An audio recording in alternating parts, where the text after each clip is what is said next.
Baiklah, Assalamualaikum warahmatullahi wabarakatuh. Perkenalkan, nama saya Emir Zafalevi, NPM 18010.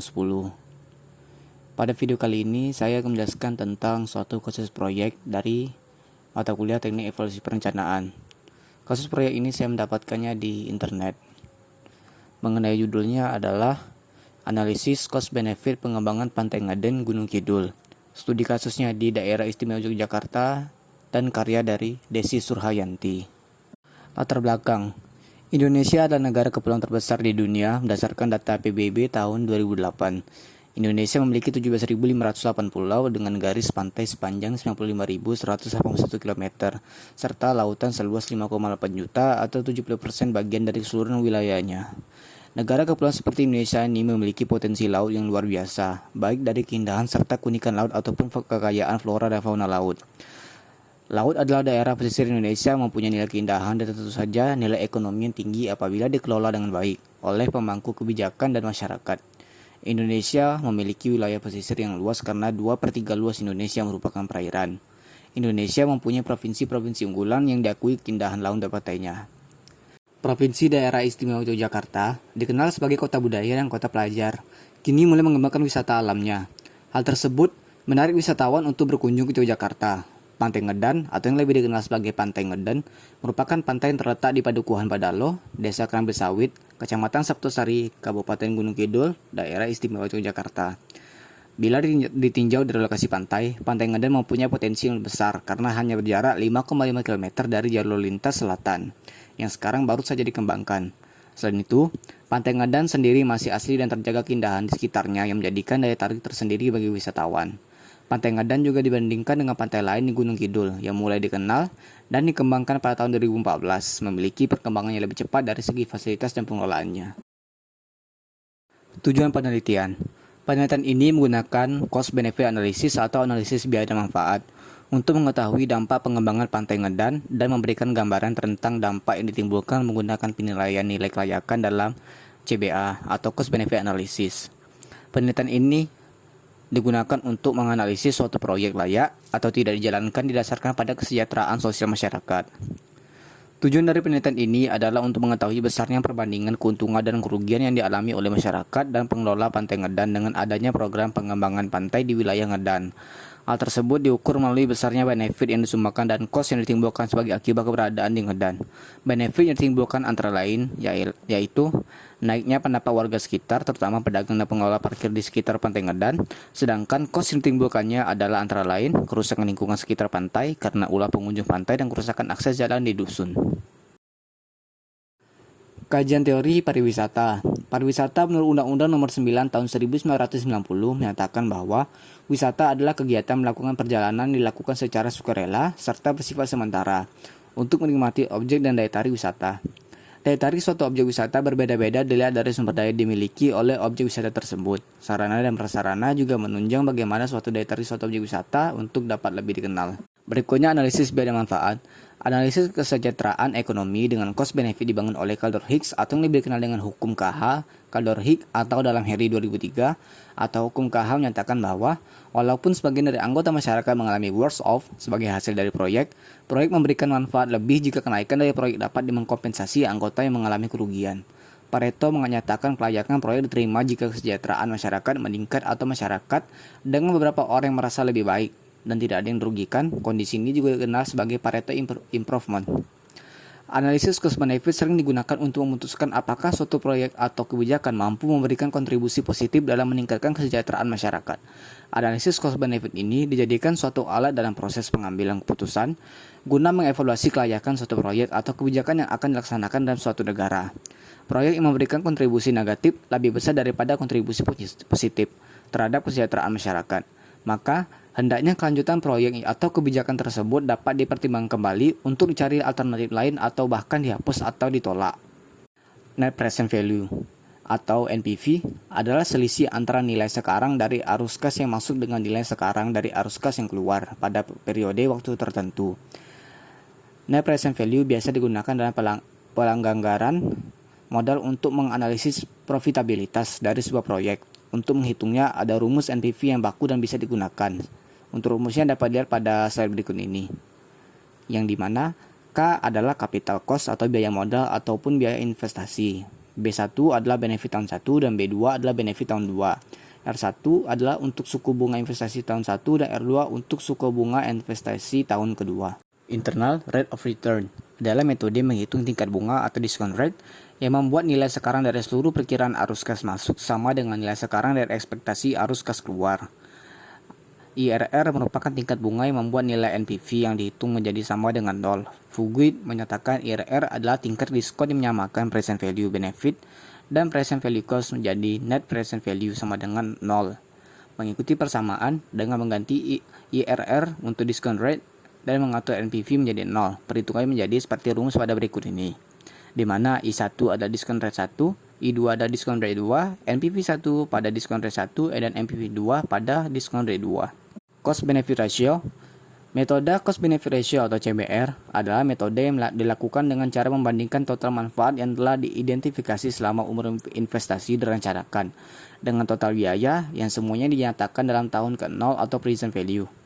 Cost Benefit Ratio juga dikenal dengan analisis biaya manfaat. Supermoko tahun 1989 menyatakan analisis biaya dan manfaat dapat diikhtisarkan bahwa analisis ini dapat digunakan untuk mengevaluasi proyek-proyek yang mengganggu lingkungan hidup dan kepentingan umum.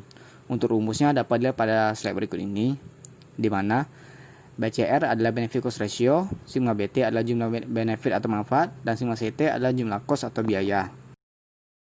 Metode penelitian, desain penelitian. Penelitian ini menggunakan metode kuantitatif. Menurut Sugiono tahun 2014, metode kuantitatif adalah metode penelitian yang berdasarkan pada filsafat positivisme, digunakan untuk meneliti pada populasi atau sampel tertentu.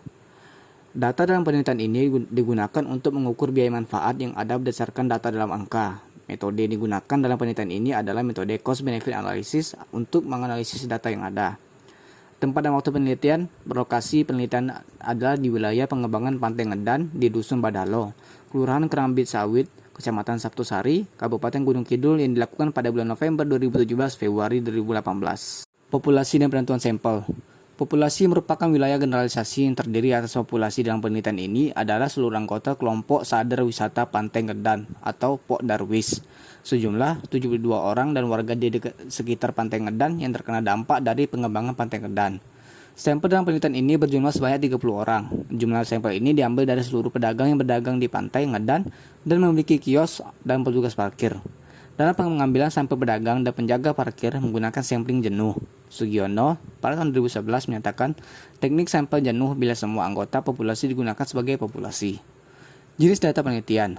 Penelitian ini menggunakan dua jenis data, yakni data primer dan data sekunder. Data primer meliputi hasil observasi lapangan dan wawancara yang dilakukan secara langsung kepada pihak-pihak terkait dengan adanya pengembangan wisata Pantai Ngedan.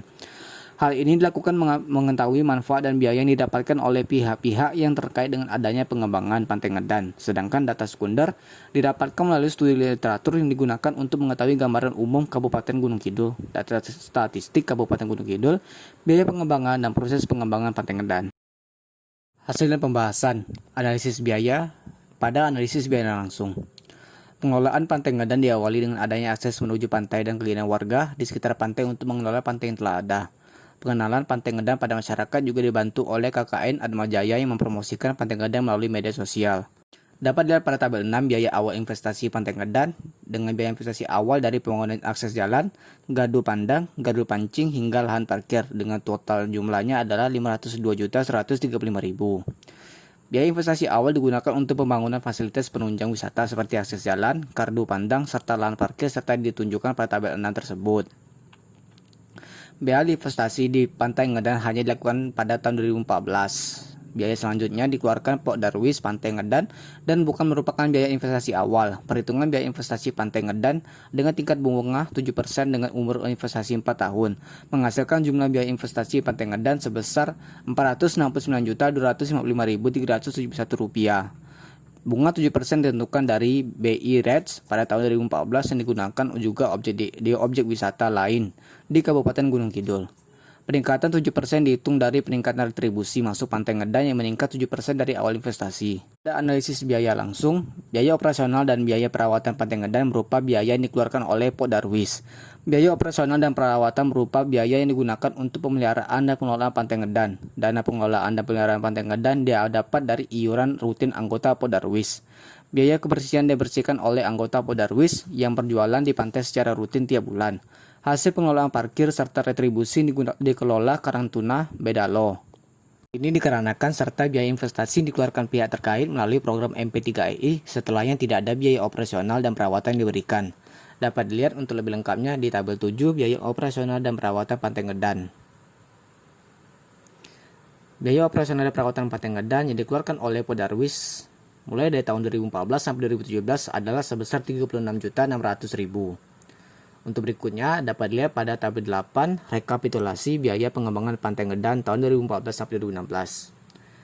Dari tabel tersebut dapat diketahui total biaya yang dikeluarkan dalam proses pengembangan Pantai Ngedan dari tahun 2014 sampai 2017 yakni sebesar 538.735.000. Biaya tersebut diperoleh dari penjumlahan biaya awal pengembangan yang merupakan bentuk program MP3EI tahun 2014 dan biaya operasional dari perawatan Pantai Ngedan yang dikeluarkan Podarwis dari tahun 2014 sampai 2017. Berikutnya analisis biaya tidak langsung yang dikeluarkan oleh pengelola dengan adanya aktivitas pengembangan Pantai Ngedan. Biaya tidak langsung ini adalah dari pengembangan Pantai Ngedan berupa kerusakan lingkungan dengan adanya aktivitas pengembangan. Pada tabel 9 dapat dilihat yaitu biaya perbaikan lingkungan sekitar Pantai Ngedan. Tabel tersebut menunjukkan bahwa biaya tidak langsung yang dikeluarkan dari tahun 2014 sampai 2017 dalam pengembangan Pantai Ngedan adalah sebesar 4.800.000. Berikutnya adalah analisis manfaat langsung. Adanya pengembangan Pantai Ngedan menarik banyak wisatawan untuk berkunjung ke Pantai Ngedan. Kunjungan berasal dari masyarakat dari dan luar Kabupaten Gunung Kidul. Kunjungan ini menjadi manfaat langsung yang dapat dilihat dari peningkatan retribusi yang diterima pengelola dari kunjungan yang dilakukan ke Pantai Ngedan. Pendapatan retribusi pantai tersebut awalnya dikelola secara swadaya oleh Podarwis Pantai Ngedan, dibantu dengan Karang Taruna Dusun Bedalo. Namun demikian per tanggal 1 Desember 2017 pengelolaan retribusi Pantai Ngedan dipegang oleh Pemda atau pemerintah daerah Gunung Kidul melalui Dinas Pariwisata Kabupaten Gunung Kidul sesuai dengan peraturan daerah Gunung Kidul. Berikut adalah rincian pendapatan retribusi Pantai Ngedan pada tabel menunjukkan pendapatan retribusi Pantai Ngedan dengan bunga 7%.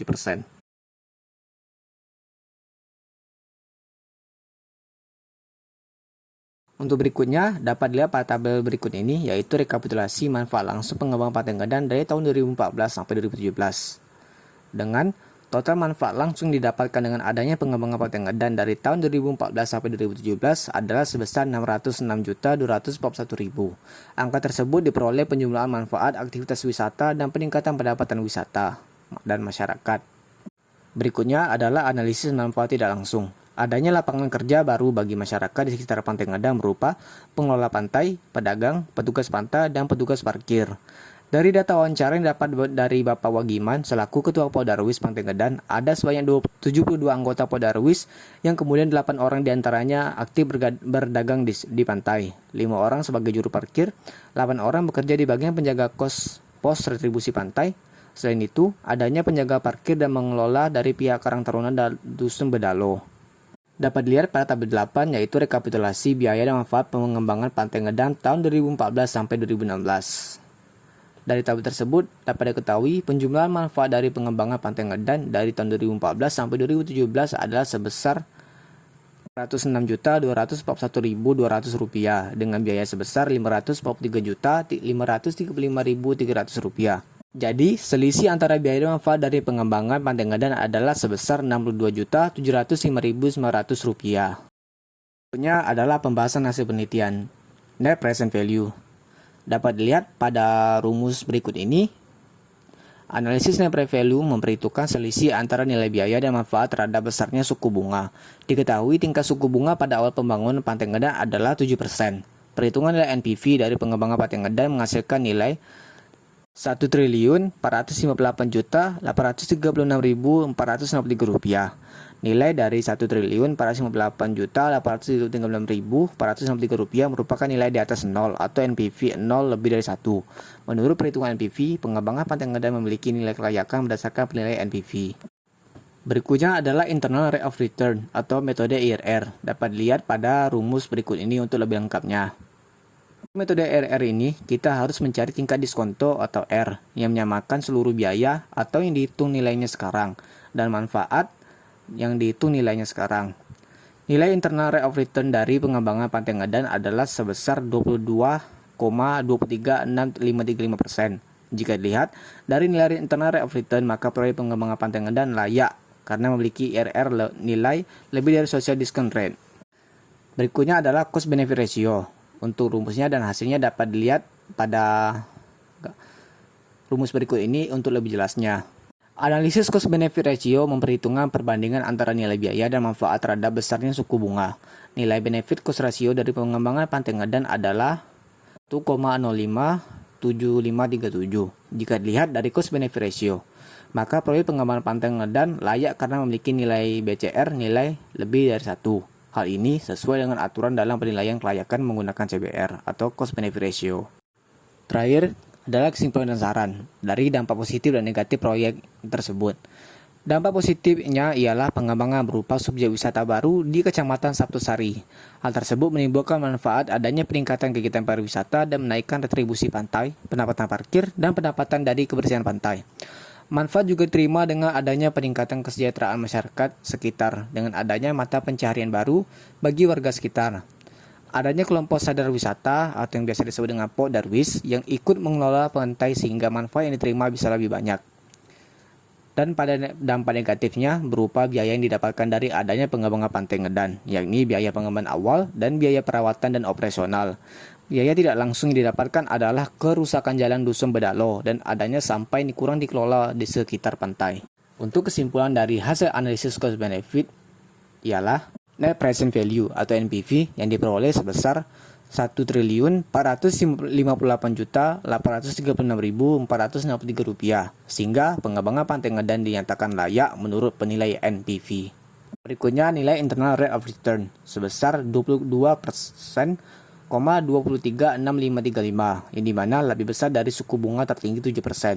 7% merupakan rata-rata BI rates dari tahun 2014 sampai 2017 yang merupakan umur pengembangan Pantai Ngedan.